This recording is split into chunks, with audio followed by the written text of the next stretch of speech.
هنتكلم النهارده عن المصارع المتصابي على الحلبة والمتحايل على العمر، المصارع اللي في عز ما ابناء جيله كانوا اللي اعتزل واللي مات واللي ماشي على كرسي متحرك، كان هو بينط من الدور ال17 بس مش فاضي. المصارع اللي في سن ال60 قدم ماتشات حرفيا في مصارعين في عشريناتهم دلوقتي ما يعرفوش يعملوا ربعها. المصارع اللي خد زمنه وزمن غيره، ذا مان كولد ستينج. هنتكلم عن الفصل الاخير من مسيرة الايكون ستينج في الدبليو دبليو اي واي اي دبليو، وهنحاول نجاوب على السؤال الازلي، وهو العمر فعلا مجرد رقم؟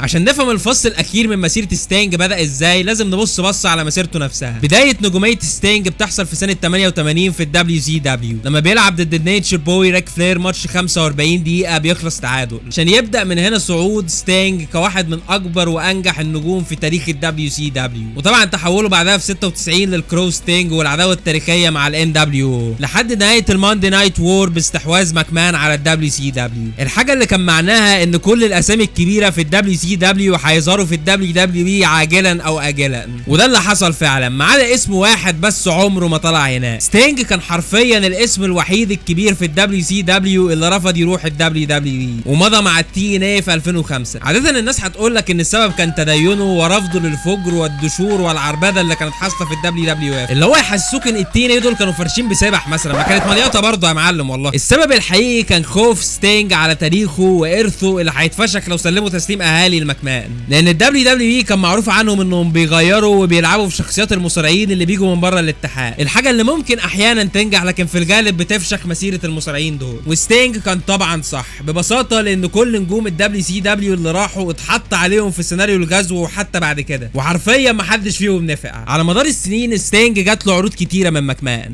اولهم كانت فكره ماتش في راس المانيا 18 ضد كيرت انجل ورفض. بعدها بسنه حرفيا ستينج اتعرض عليه يقفل راس المانيا 19 بفيس اوف ضد ستون كولد ستيف اوستن، انت متخيل؟ بس برضه رفض. واخيرا في راس المانيا 27 اتعرض عليه ماتش الاحلام ضد الاندرتيكر وكالعاده رفض.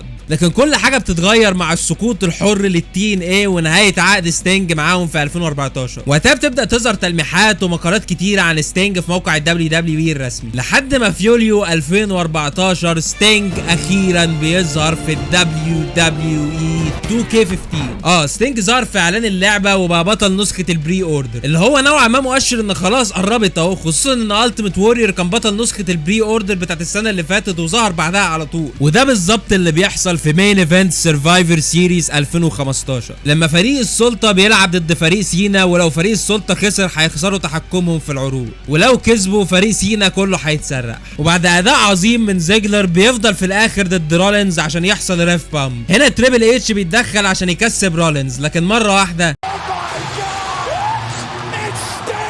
ستينج اخيرا بيظهر في الدبليو دبليو اي عشان يدعك تريبل اتش ويكسب زيجلر. اللحظه دي ينفع تتحط كده مع لحظه تانية في كاتيجوري اللحظات التاريخيه اللي فشخها كل حاجه حصلت بعدها. ظهور ستينج في الدبليو دبليو اي بعد التمنع طول السنين دي كان الهال اللي فروز اوفر بجد، مش العبط بتاع دلوقتي ده. النجم الوحيد اللي ماكمان فشل يمضيه اخيرا جاله بعد كل السنين دي، والسبب ببساطه ان ستينج حس ان ده كان الوقت المناسب، ناو اور نيفر زي ما بيقولوا. كمان كان عايز يلعب في راس المانيا ويضيف حاجة زي كده لمسيرته وإرثه، وقد إيه ستينج كان غلطان.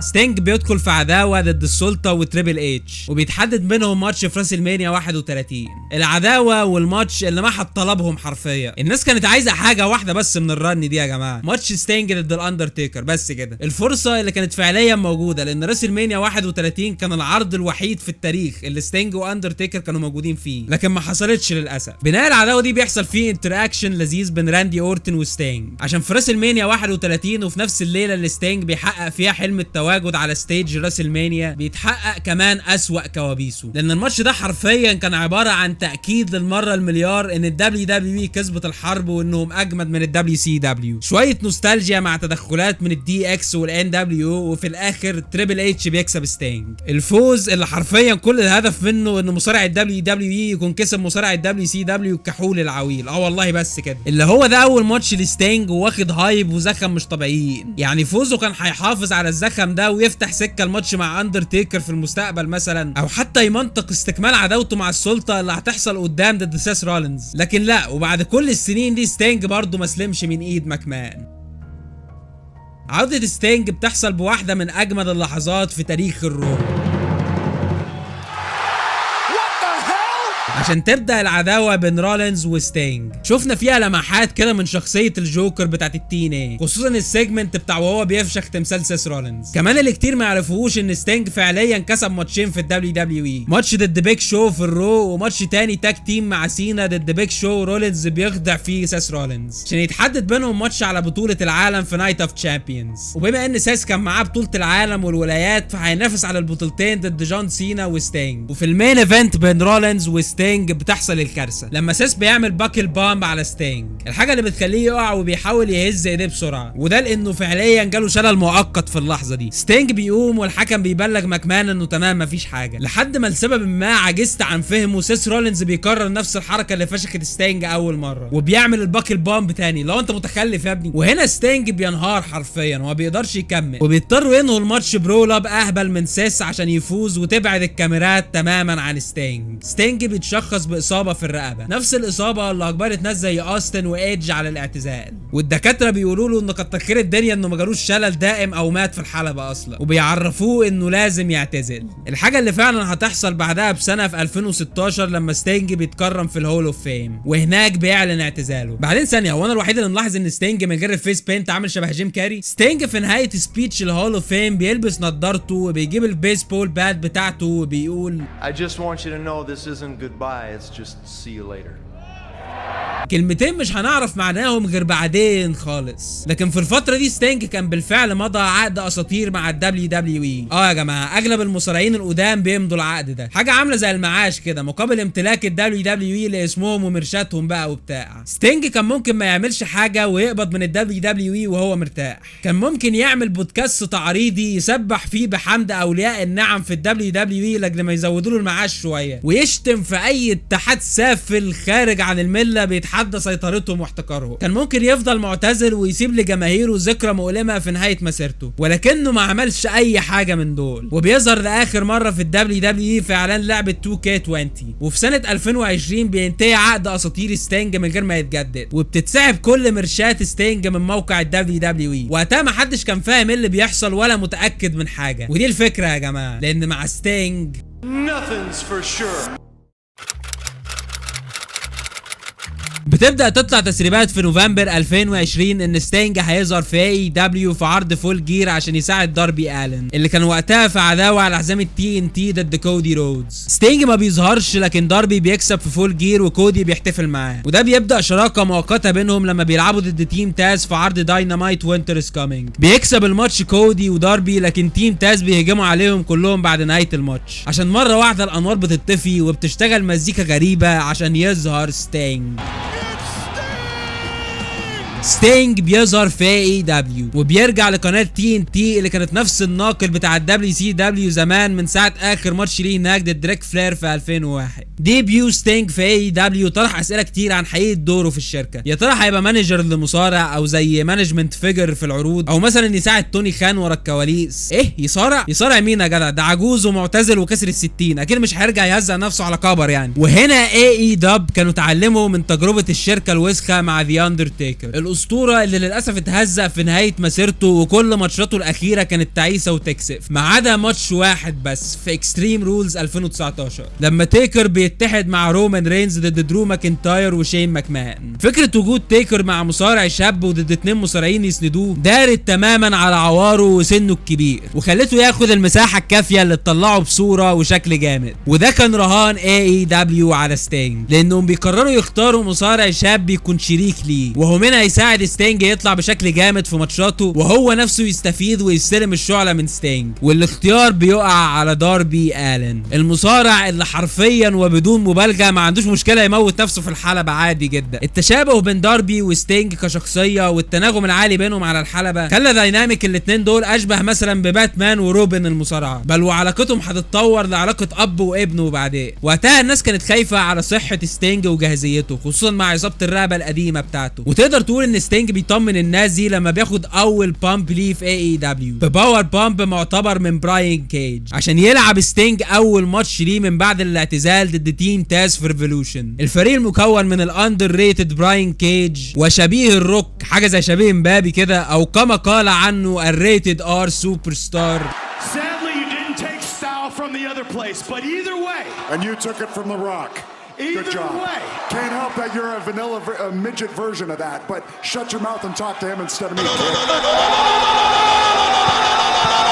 يا ريت مشجعين الدبليو دبليو اي يفتكروا السحنه دي بقى عشان هيجي لكم قريب. بعد دخله عظيمه فشخ لستينج وداربي وماتش انا بعتبره هو اجمل ماتش سينمائي في فتره الجائحه، بيكسب ستينج وداربي بالنهايه والكادر العظيم ده. ستينج اللي كان المفروض متفق يعمل ماتشات سينمائيه بس في AEW بيغير رايه بعد اقناع من داربي آلن، وبيلعب اول ماتش لايف ليه من ساعه ماتش سيس رولينز في دبل اور ناثينج 2020 ضد ايثن بيج وسكوربيو سكاي، وبيقدم اداء ولا كانه في برايم مسيرته حرفيا، وبينهي الماتش بالكاونتر الفشيخ ده عشان يكسب هو وداربي. ستينج الستيني اللي حرفيا بقى عادي وطبيعي يدخل في ترابيزات وينط من اماكن عاليه فشخ ويعمل سبوتات خطر على مصارعين في نص سنه ويجري على الحبال ويعمل حركات جامده ويمتع في كل ماتش، وكل ده كان حاصل بدوام كامل في AEW على مدار 3 سنين. انت متخيل؟ من اكتر الماتشات اللي بحبها ليه ماتشه مع داربي ضد FTR. ستينج بيتحرك بسرعه وبيعمل حركات جامده في الماتش ده بطريقه تخليك تحلف طلاق 3 ان ده اكيد مصارع 30 يبحث عن الماتشات الجاده حرفيا. كمان بيعمل انتر اكشن تاريخي مع CM Punk وبيعمل الفيس بينت وبيلبس التيشيرت بتاعه عشان يتحد معاه هو وداربي ضد MJF و FTR. دايما قلبي هيوجعني لما اتكلم عن CM Punk في AEW يا جماعه. وفي فوربيدن دور ستينج وداربي بيتحدوا مع مصارع ياباني مغمور ضد البوليت كلاب في ماتش فشيخ. من اول نطة ستينج عليهم من التانل بتاع الدخله لانه بينو سيل الدبل سوبر كيك من اليانج باكس ويمرجعهم في وسط جنون الجماهير حرفيا، وطبعا بيكسب بعد ماتش جامد. ستينج بعدها بيدخل في عداوه لذيذه مع الهاوس اوف بلاك وانتر اكشن ألذ مع مالاكاي بلاك. والله كنت عشمان في ماتش فردي بينهم بس يلا. ستينج وداربي بيكسبوهم في اول اوت عشان تتجدد العداوه بينهم في ماتش اخير في جراند سلام بيظهر فيه ذا جريت موتا كشريك ثالث لستينج وداربي. بصوا ده تقدروا تعتبروه كده الاندر تكه او ستينج شخصيا بس بتاع اليابان، وطبعا بيكسبوا الهاوس اوف بلاك. كمان دي كانت لحظه حلوه لان ستينج وجريت موتا كانوا مع بعض زمان وهم صغيرين في WCW واتحادات اليابان. الحاجه اللي بتفتح سكه لستينج وداربي انهم يظهروا في اتحاد نوا الياباني في جوله اعتزال جريت موتا. بعدها ستينج بيبدا عداوه احلام ضد كريس جيريكو، العداوه اللي بحكم سن الاثنين الكبير سندها البروديجيز بتوعهم سامي جيفارا مع جيريكو وداربي آلن مع ستينج. بيتحدد اول ماتش بينهم في الفوربيدن دور، وعشان عرض مع اليابان وكده فجابوا عديم الكاريزما لفريق ستينج والكيلر جراند با مينورو سوزوكي في فريق جيريكو. كمان ستينج بياكل بامب ابن حرام في الماتش ده من سامي، وسامي هيقول بعد كده ان ستينج اصلا كان المفروض يتحرك بس واضح انه ريح له حبتين حرفيا، بس ستينج هيردها له في ماتش تورنيدو تاج بيتلعب بعدها على طول في داينامايت. الماتش اللي ستينج هو عنده 64 سنه بيقرر يعمل فيه السبوت ده. لا خلينا اكررها تاني يمكن ما سمعتش كويس. ستينج كان عنده 64 سنه ونط النطه دي، اللي هو ده انت 20 ولا 30 يلا بتتفرج بتشحر لو طلعت سلالم دور عالي شويه وبيجي لك روماتيزم لو شلت حاجه تقيله من على الارض. نهار اسود يا اخوانا. ستينج بيخضع جيريكو ويكسب عشان بعدها وفي الطريق لاكبر عرض في تاريخ المصارعه اول ان داربي بيطلع نجم شاب جديد اسمه نيك وين وبيدخل في عداوه ضد سويرف ستريكلاند والموجل امبسي. كان المفروض ستينج وداربي يلعبوا ضدهم، لكن مره واحده AR فوكس بيتسحب وبيدخل مكانه كريستيان كيج، وطبعا ما بيفوتش الفرصه وبيعمل واحده من بتوعه على نيك وين اللي ابوه كان تعيش انت برضه. And I understand that you have a father and your father is dead. كمان ستينج في العداوه دي بيرجع لمره اخيره شخصيه الجوكر بتاعت الTNA بطريقه جامده فشخ عشان يتحدد ماتش تابوت بين ستينج وداربي ضد سويرف وكريستيان في اول ان. ستينج بيدخل في الماتش لاول مره من سنين باغنيه سيك اند دستروي بتاعت ميتاليكا واللي كانت اغنيته القديمه الفتره في WCW. كمان لحظه اول ان دي لستينج كانت زي لحظه الريديمشن من الماتش الوسخ بتاع التريبل اس في راس المانيا، لانه مش بس لعب على ستيج ويمبلي اللي اكبر من ستيج راس المانيا 31 ب 20,000 واحد، ومش بس قدم اداء جامد ولكنه كمان بيكسب في لحظه عظيمه فشخ عشان ياخد اللحظه اللي كان نفسه فيها اخيرا بعد كل السنين دي. وبكده ستينج يكون عمل رن اخيره للتاريخ وساب ذكرى واسم لنفسه عند كل الاجيال الجديده اللي زيه، واخيرا خد وخد لحظته في اكبر عرض في تاريخ المصارعه، ولكنه كمان كان لازم هيرجع في وقت ما لقرار الاعتزال الحتمي، وده للاسف بقى اقرب من اي وقت.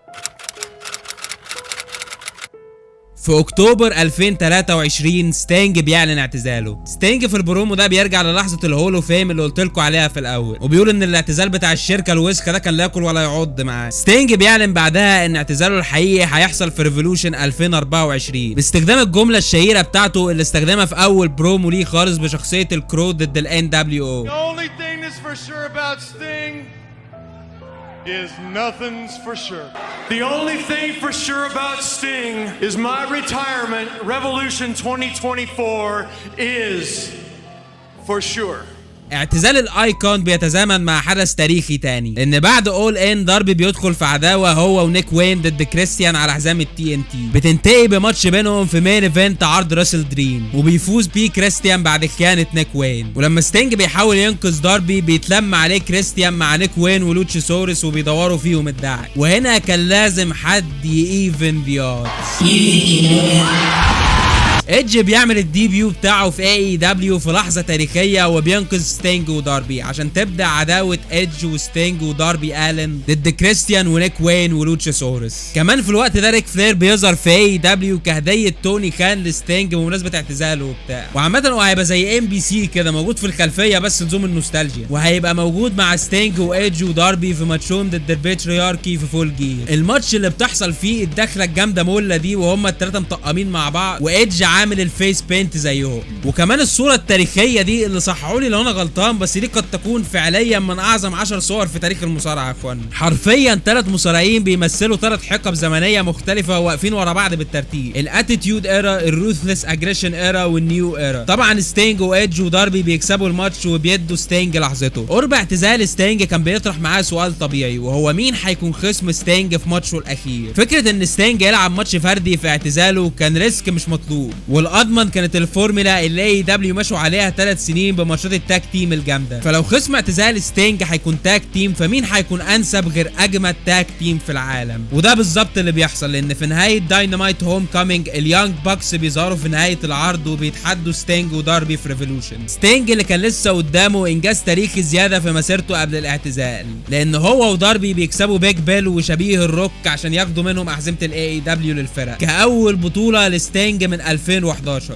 لو انت لسه ما خدتش بالك فستينج حرفيا كان عنده سلسله لا هزيمه في AEW وما خسرش ولا ماتش من ساعه ما جه. ستينج بيحتفل مع داربي واولاده في لحظه لذيذه، لكن الباكس بيهجموا عليه من وراه وبيضربوا اولاده في نهايه العرض، وده بيشخصن العداوه اكتر عشان يتحدد ماتش اعتزال ستينج ضد اليانج باكس في ماتش تورنيدو تاج في ريفولوشن، العرض اللي هيتلعب في قاعه الجرينسبورو كولوسيوم، نفس القاعه اللي لعب فيها ستينج الماتش اللي قلت لكم عليه في الاول واللي كان سبب شهرته ضد ريك فلير. ستينج بيعمل دخلته الايقونيه اللي كان بيعملها في WCW زمان لما كان بينزل من السقف بحبل، وبيكررها لاخر مره في داينامايت الجو هوم قبل ريفولوشن. دي الدخله اللي لما WWE قلدوها قتلوا اوين هارت. كنا عملنا قايمه على الموضوع ده فروحوا شوفوها عشان جامده فشخ. نيجي بقى للماتش نفسه، ويعني ابدا منين ولا منين؟ من الفيديو اللي اتعرض قبل دخله ستينج وهو قاعد في سينما وبيتفرج على مسيرته وذكرياته بالبيانو اللي بيلعب في الخلفيه ده، اللي هو انا متاكد ان مواليد الثمانينات والتسعينات اللي عصروا ستينج كانوا بيصحوا في الحته دي. ده انا اللي ما وعيتش على ستينج غير وانا كبير برضو اتأثرت يا جدع. وده سؤال الحلقة يا جماعة، مين اكتر مصارع اعتزاله اثر فيكم وزعلكم؟ يا ريت تقولوا لي عشان مهتم فشخ الصراحة. ستينج بيعمل دخلة ايقونية لما اولاده الاثنين بيدخلوا وهم عاملين شخصيات ستينج التاريخية بشخصية السيرفر ستينج اللي كانت في بداياته خالص والولف باك ستينج، عشان يدخل ستينج نفسه بسيك اند دستروي لاخر مرة ويبدأ ماتش اقل ما يقال في وصفه انه للتاريخ حرفيا. وطبعا لازم نقف عند هايلايت الماتش، السبوت اللي لازم توريه للجماعه بتوع المصارعه التمثيل وتدب صوابعك ال10 في عينيهم، هذا السبوت الانتحاري من داربي آلن.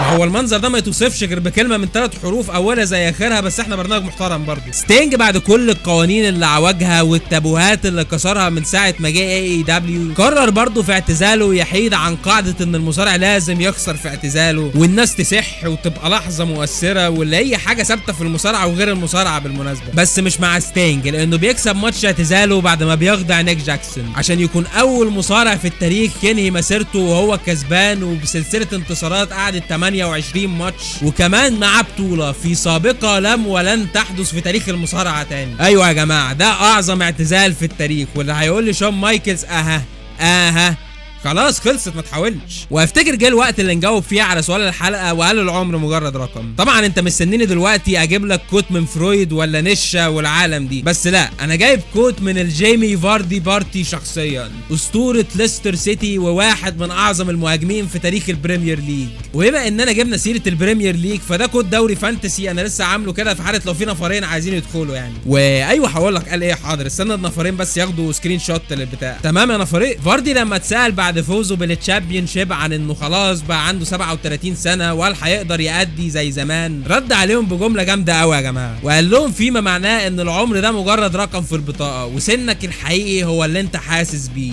Listen, 37 is just a number. You're as young as you feel. اقسم بالله اسطوره جوه وبره الملعب يا فاردي يا ابني، لان اللي قاله بيوصف بالظبط الفصل الاخير من مسيره ستانج في AEW. مصارع في منتصف الستينات كان طبيعي ومنطقي يكون معتزل اصلا، ولكنه قرر يرجع ويخاطر بجسمه وصحته بل وحياته في سبوتات وماتشات خطيره عليه، ببساطه لانه حاسس انه يقدر يعمل كده. AEW وستانج كسبوا رهانهم المتبادل على بعض، والنتيجه كانت نهايه تاريخيه لستانج وجيل كامل زي يعرف مين هو الايكون. مسيره اسطوريه استمرت فوق ال 40 سنه، وحرفيا محدش يقدر يتقارن بيها او يهوب ناحيتها غير يمكن اندرتيكر طبعا، وعكس الاندر فمسيره ستانج بتتوج بنهايه ايقونيه.